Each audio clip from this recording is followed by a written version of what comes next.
So in this video, I'll be teaching you on how to know if cash card has been arrived.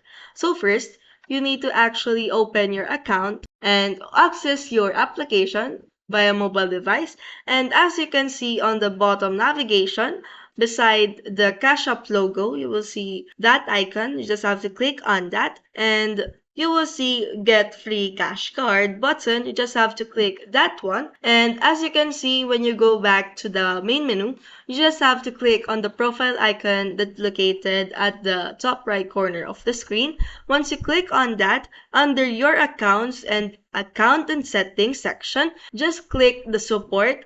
Once you click on that, under based on your research or just simply utilize your search bar by searching cash card delivered, just simply click the cash card delivery under that one.